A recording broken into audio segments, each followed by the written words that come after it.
எல்லாருக்கும் கல்வியை கொடு, எல்லாருக்கும் வேலையை கொடு, எல்லாருக்கும் அதிகாரத்தை கொடு, ஆணும் பெண்ணும் சரிநகர் சமமானம் என்பதுதான் திராவிட மாடல். ஹாய் ஃப்ரெண்ட்ஸ், இன்னைக்கு எந்த ஸ்டேட் பார்க்க போகிறோம் அப்படின்னா ஆந்திராவில். அதுக்கு முன்னாடி இந்த வீடியோ நீங்கள் புதுசாக பார்க்குறீங்க அப்படின்னா இதுக்கு முன்னாடி போட்ட எல்லா ஸ்டேட் வீடியோவும் பார்த்துட்டு வாங்க. அப்படின்னா இது உங்களுக்கு நல்லா தெளிவாக புரியும். சரியா? ஆந்திராவில் தெலுங்கு தேசம் கட்சி தான் ஆட்சி பண்ணுது. இங்கே எப்படி நியமனம் பண்ணுறாங்க அப்படின்னா இங்கேயும் எக்ஸாம்ஸ் தான் நியமனம் பண்ணுறாங்க. அதுக்கான ஆதாரங்களை பார்ப்போமா?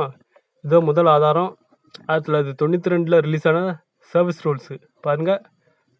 Department of Andhra Pradesh information service. சரி, டேரெக்டாக நமக்கு தேவையானதை பார்த்துருவோம். பாருங்கள், கேட்டகரி 9 பாருங்கள், டிஸ்ட்ரிக்ட் பப்ளிகேஷன் ஆஃபீஸர். சரி, இது எப்படி நியமனம் பண்ணுறாங்க அப்படின்னு பார்ப்போமா?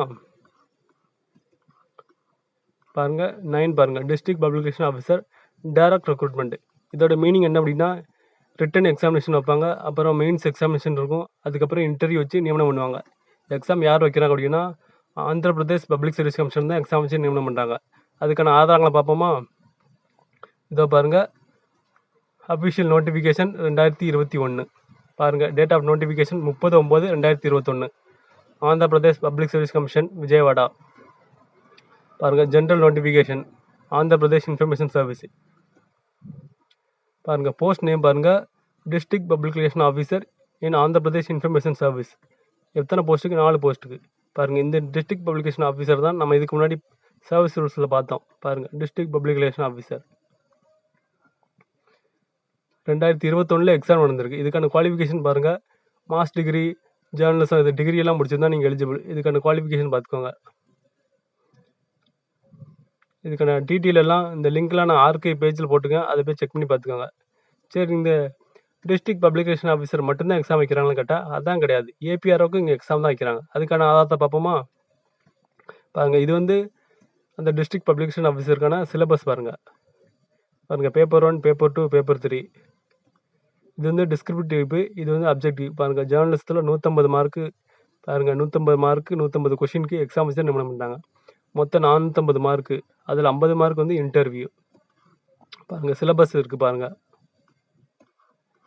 பாருங்கள். கம்யூனிகேஷன் ப்ராசஸ்னால் என்ன, development communication, news paper reporting, writing, principles of editing, broadcasting system, basic communication research.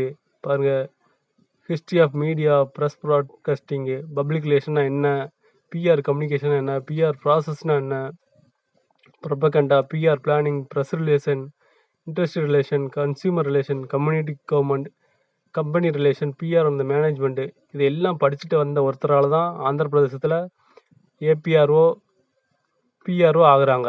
ஆனால் தமிழ்நாட்டில் 2025 வந்துட்டு. இது எப்போ வந்தது அப்படின்னா இங்கே 1992 எக்ஸாம் வச்சு தான் நியமனம் பண்ணிட்டுருக்காங்க ஏபிஆர்ஓ, பிஆர்ஓ. ஆனால் 2025 வந்துட்டு தமிழ்நாட்டில் சமூக நீதி ஃபாலோ பண்ணுற திமுக ஆட்சி பண்ணுறாங்க. ஆனால் இன்னமும் ஏபிஆர்ஓ எக்ஸாம் வைக்க மாட்டோம் அப்படின்னு பிடிவாதமாக பிடிச்சிக்கிட்டு இருக்காங்க.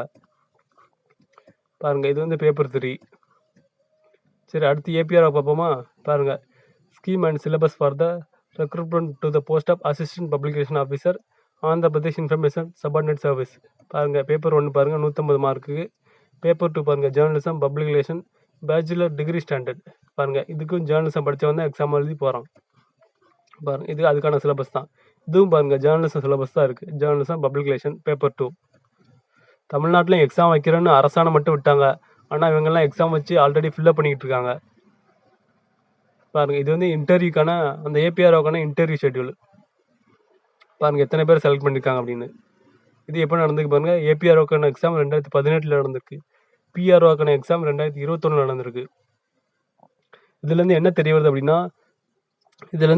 வருது அப்படின்னா தெலுங்கு தேசம் ஆட்சி பண்ணுற ஆந்திராவில் பிஆர்ஓக்கு ஜேர்னலிசம் படித்தவங்கள எக்ஸாம் வச்சு பப்ளிக் சர்வீஸ் கமிஷன்லாம் நியமனம் பண்ணுறாங்க அப்படின்றது தெளிவாக தெரிய வருது.